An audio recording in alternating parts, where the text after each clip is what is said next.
Chapter 9. How to use the will. To set about getting rich in a scientific way, you do not try to apply your willpower to anything outside of yourself. You have no right to do so anyway. It is wrong to apply your will to other men and women in order to get them do what you wish done. It is as flagrantly wrong to coerce people by mental power as it is to coerce them by physical power. If compelling people by physical force to do things for you reduces them to slavery, compelling them by mental means accomplishes exactly the same thing. The only difference is in methods. If taking things from people by physical force is robbery, then taking things by mental force is robbery also. There is no difference in principle.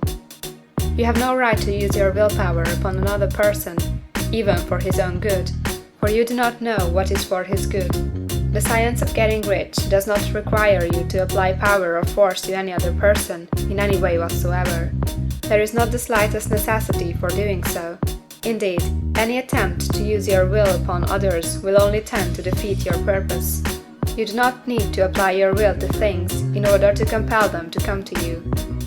That would simply be trying to coerce God and would be foolish and useless as well as irreverent. You do not have to compel God to give you good things, any more than you have to use your willpower to make the sun rise. You do not have to use your willpower to conquer an unfriendly deity, or to make stubborn and rebellious forces do your bidding. Substance is friendly to you, and is more anxious to give you what you want than you are to get it. To get rich, you need only to use your willpower upon yourself. When you know what to think or do, then you must use your will to compel yourself to think and do the right things.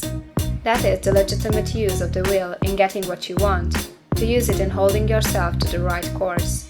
Use your will to keep yourself thinking and acting in a certain way.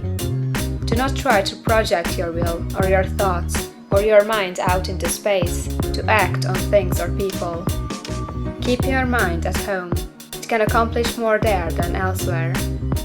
Use your mind to form a mental image of what you want, and to hold that vision with faith and purpose, and use your will to keep your mind working in the right way.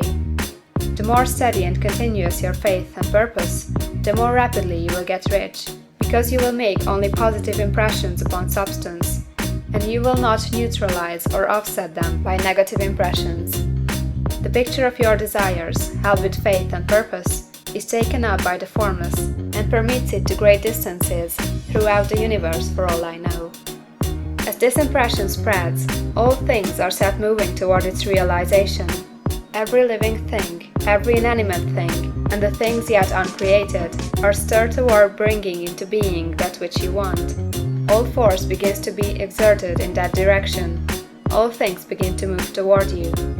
The minds of people everywhere are influenced toward doing the things necessary to the fulfilling of your desires, and they work for you unconsciously. But you can check all this by starting a negative impression in the formless substance. Doubt or unbelief is as certain to start a movement away from you as faith and purpose are to start one toward you. It is by not understanding this that most people who try to make use of mental science in getting rich make their failure.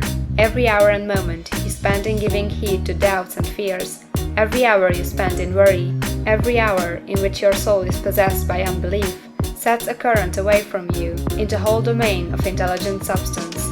All the promises are unto them that believe, and unto them only. Notice how insistent Jesus was upon his point of belief, and now you know the reason why.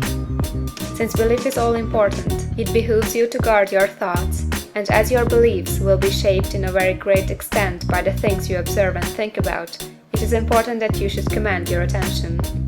And here the will comes into use, for it is by your will that you determine upon what things your attention shall be fixed. If you want to become rich, you must not make a study of poverty. Things are not brought into being by thinking about their opposites. Health is never to be attained by studying disease and thinking about disease.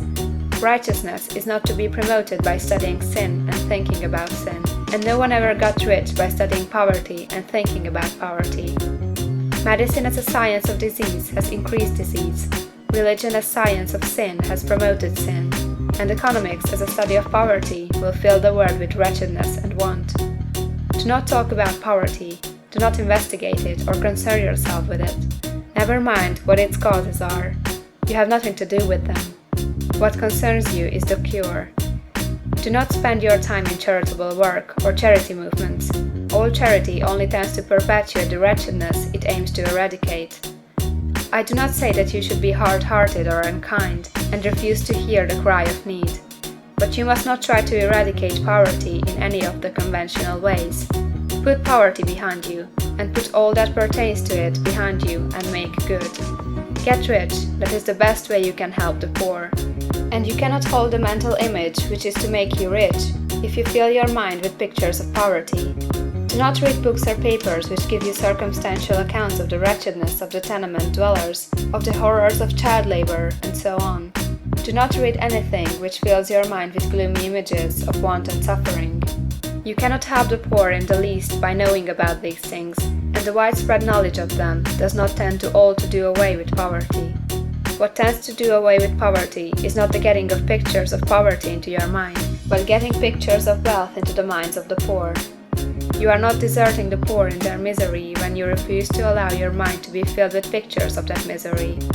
Poverty can be done away with, not by increasing the number of well-to-do people to think about poverty, but by increasing the number of poor people who purpose with faith to get rich.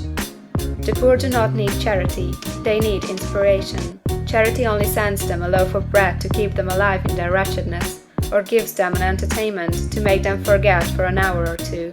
But inspiration will cause them to rise out of their misery. If you want to help the poor, demonstrate to them that they can become rich. Prove it by getting rich yourself. The only way in which poverty will ever be banished from this world is by getting a large and constantly increasing number of people to practice the teaching of this book. People must be taught to become rich by creation, not by competition. Every man who becomes rich by competition throws down behind him the ladder by which he rises and keeps others down. But every man who gets rich by creation opens a way for thousands to follow him and inspires them to do so. You are not showing hardness of heart or an unfeeling disposition when you refuse to pity poverty, see poverty, read about poverty, or think and talk about it, or to listen to those who do talk about it. Use your willpower to keep your mind off the subject of poverty and to keep it fixed with faith and purpose on the vision of what you want. End of chapter 9. Most people think I deal in finances, but my real currency is knowledge. I trade information, and it has made me very wealthy.